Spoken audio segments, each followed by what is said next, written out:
सोचा है कि जिस राष्ट्र के यहाँ बड़े बड़े चरक जैसे बड़े बड़े विद्वान और बड़े बड़े वैज्ञानिक हुए हैं, उनको लगभग 200-250 साल पुरानी एक एलोपैथी की आवश्यकता क्यों पड़ी।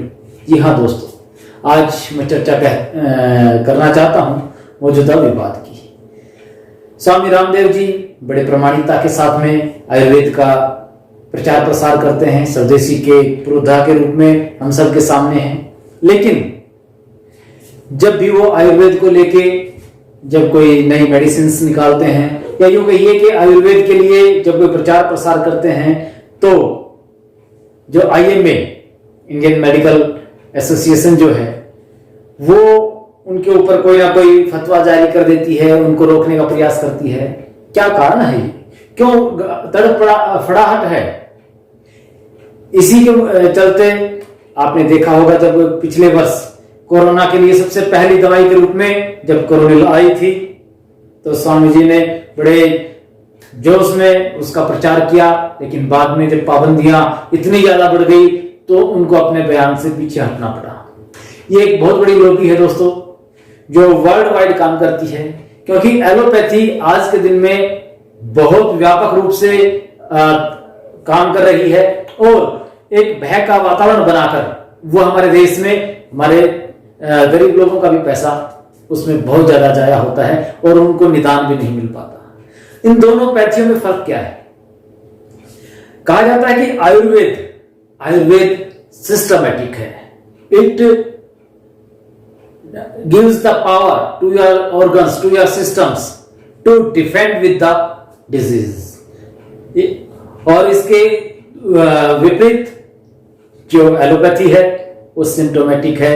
यदि आपको बुखार हो गया तो बुखार पे काम करेगी, क्यों हुआ उसका उसे कोई लेना देना नहीं।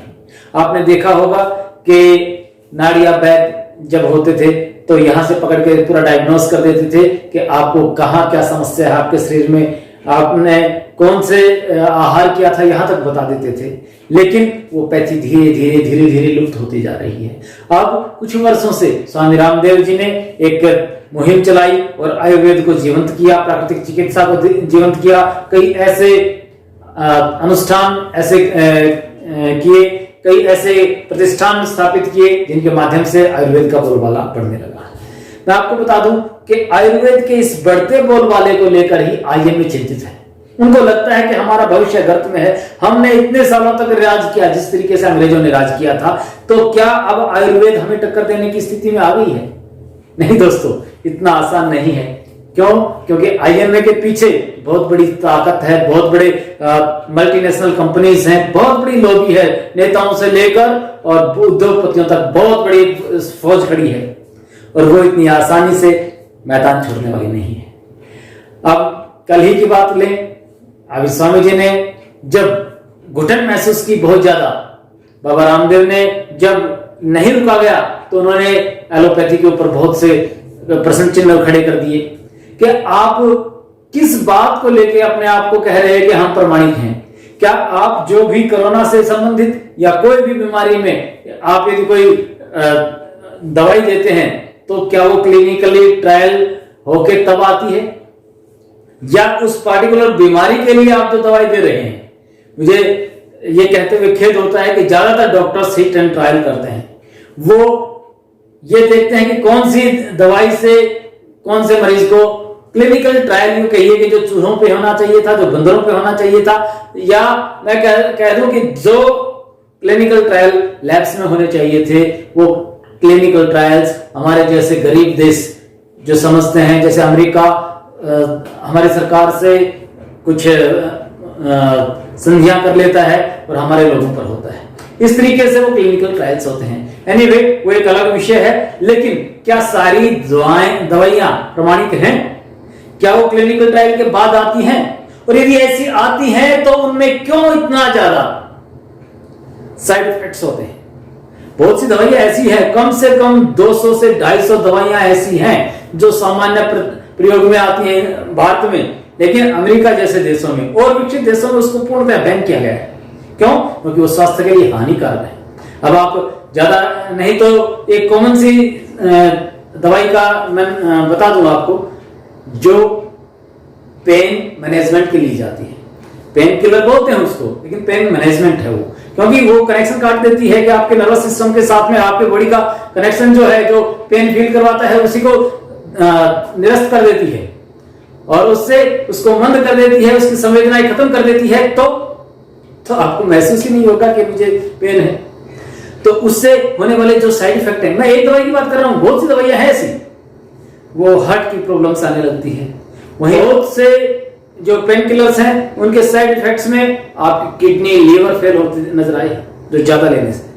तो इसलिए हमें ये देखना पड़ेगा कि निर्दोष चिकित्सा पद्धति कौन सी है।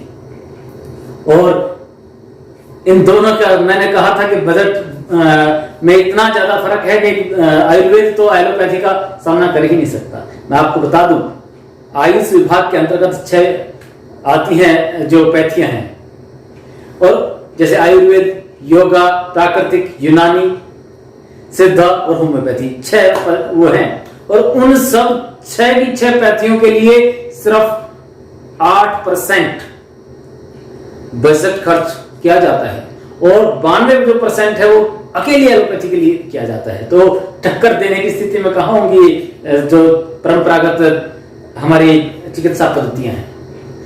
इस बार भी मैं आपको बता दूं, माफ कीजिएगा, 2970.3 करोड़ इन 8 पद्धतियों के लिए आरक्षित किए गए हैं। वहीं पे 238 हजार करोड़, या यूं कहिए कि 2.38 लाख करोड़ रुपए अकेली एलोपैथी के लिए दिए गए हैं। क्या इतना बड़ा बजट देने के बाद भी क्या हमारे लोगों को वो सब मिल पा रहा है जिसके वो हकदार हैं? क्या उनकी जो बीमारियां हैं, उनके जो शरीर में जो कष्ट होते हैं, क्या उससे निजात मिल पाती है? नहीं दोस्तों, इतनी खर्चीली, अच्छा वो भी हमारे जैसा देश, कभी यहां पर सही मायने में देखा जाए तो सोचा ही नहीं गया कि कौन सी पद्धति को हमें अपनाना चाहिए। हमारे यहाँ आयुर्वेद, नेचुरोपैथी, इस तरीके की पद्धति हो सकती है, क्योंकि डेमोग्राफी के हिसाब से देखें, पैसे लोगों के पास कम है, गरीब तबका पैसा बहुत है अमीरों के पास, लेकिन गरीब तबका इतना बड़ा है कि वो पैसा खर्च नहीं कर सकता। अब जैसे महामारी आई तो इसमें आप देखिए ना कि इसमें गरीब लोगों के पास या सामान्य लोगों के पास तो ऐसी स्थिति नहीं थी कि आपके हॉस्पिटल्स तक जा पाए। यहां तक कि इतने भर गए थे कि उनको हॉस्पिटल्स में जगह भी नहीं मिली, लोगों को, पैसे वालों को भी नहीं मिली। लेकिन पैसे वाले फिर भी ज्यादा ये इनके प्रकार उसमें व्यवस्था कर लेते हैं और गरीब लोग रह जाते हैं। ऐसे ही मैं बताऊं आपको, कोरोना ने कई सी चीजें हमें सीख दी हैं। एलोपैथी को लेके, ठीक है, आकस्मिक जो दवाएं हैं उनके लिए एलोपैथी, मैं एलोपैथी का विरोधी नहीं हूं, लेकिन आप ये सोच के देखिए कि 92% यदि बजट हम एक पैथी पे लगा रहे हैं, वो हमें कितना आउटपुट दे रही है। और हिंदुस्तान जैसे देश में जहां गरीब से गरीब व्यक्ति है, उस तक क्या एलोपैथी अपना पूरा दे पाती है? नहीं दे पाती। उसका कारण है क्योंकि हमारे यहाँ यदि आयुर्वेद होगी तो कामयाब होगी, क्योंकि आयुर्वेद हर घर में यूज होती है, मसाले में यूज होती है, रसोई से शुरू हो जाती है, उसकी डिस्पेंसरी में, और हर परिवार के साथ में रसोई तो होती ही है। आप जो नेचुरल स्टेरॉइड के रूप में आप टर्मरिक को यूज कर सकते हो, हल्दी को, और वहीं पे उसका साइड इफेक्ट भी नहीं है। लेकिन ये परंपरागत चीजें हमसे हटा दी गई ताकि एक विदेशी तंत्र हमारे ऊपर स्थापित किया जाए, और उस विदेशी तंत्र ने हमारे देश को खोखला कर दिया। लाखों करोड़ रुपए का बजट, और उस बजट से निकलने वाली ऊर्जा, उस बजट से निकलने वाला जो माल है, वो मल्टीनेशनल कंपनीज, अमेरिका जैसी कंपनीज अपने यहां पर घुस कर ले जाती है। तो स्वदेशी और विदेशी का भी जो चक्कर यदि हम सोचें तो भी मुझे लगता है कि हमें उन पैथीज को ज्यादा ध्यान देना चाहिए जो हमारे ही। अच्छा, और भी छोड़ दो आप, 200-250 साल बाद आई है, क्योंकि इसको ऊपर ज्यादा ध्यान दिया गया और आयुर्वेद को इतनी उपेक्षा की गई कि मुझे लगता है कि दम ही तोड़ गया था यदि स्वामी रामदेव जी जैसे लोग यदि सामने नहीं आते तो। और इसी के चलते मैं कहता हूं कि आप एलोपैथी पढ़ रहे हैं और वर्ल्ड की जो फेमस, जो मोस्ट वांटेड बुक्स हैं, उनको आप पढ़ लीजिए। उनमें भी एक देख लीजिए, who is the father of surgery. Surgery के लिए एलोपैथी आज के दिन में है, क्यों आयुर्वेद में वो चीजें अब लुप्त होती जा रही हैं, चली गई लगभग, लेकिन 200-250 साल पहले बहुत थे ऐसे सिद्धांत मिलते हैं, ऐसे दृष्टांत बहुत से मिलते हैं कि एक अंग्रेज जब आए तो उनकी नाक काट दी गई थी किसी राजा के द्वारा, और उन्होंने रास्ते में किसी नाई ने उसको सिल दिया। इस तरीके की बातें आती हैं, किंवदंतियां हैं, हो सकता है प्रमाणिकता के आधार पर कितनी होती है, लेकिन ये चीजें थी, तभी ये चीजें कही जा रही हैं। तो इसी को लेके मैं आपसे कहता हूं कि who was the father of surgery. आपको नाम आएगा हमारे एक ऋषि का, हमारे एक वैज्ञानिक का, हमारे एक आदर्श का, उनका नाम था सुश्रुत। जी हाँ, सुश्रुत जो हमारे यहीं से बने और हमारे यहीं उन्होंने सेवाएं दी, तो उन्हीं के आधार पर आज भी बहुत सी चीजें ऐसी हैं जो आपको एक पेपर में आपने पढ़ा होगा, 4 साल तक इंतजार करते रहे कि ऑपरेशन किस तरीके से किया जाए। तो उन्होंने जब पीछे तक खंगाला तो सुश्रुत द्वारा जो एक ट्रीटमेंट बताया गया था उसके आधार पर सफल हुआ वो ऑपरेशन।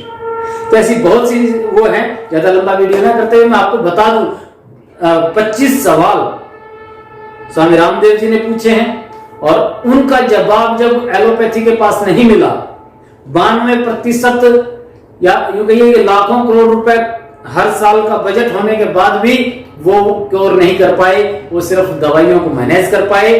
तो इसमें तड़फड़ाहट तो होगी ना, और ये तड़फड़ाहट उनकी नहीं है, ये तड़फड़ाहट उन लोभीकारों की है जो अपना भविष्य अंधेरे में देख रहे हैं। अभी मैं आपको हेड ऑफ द आईएमए कौन है पता है? डॉक्टर जयलाल जी। जी हाँ, इनका भी बजट नहीं, इनका भी जो स्टेटमेंट्स आती हैं उनमें साफ कहा गया है, वो कई बार खुद कहते हैं कोरोना एंडिंग किससे होनी है? जीसस से, ड्यू टू जीसस।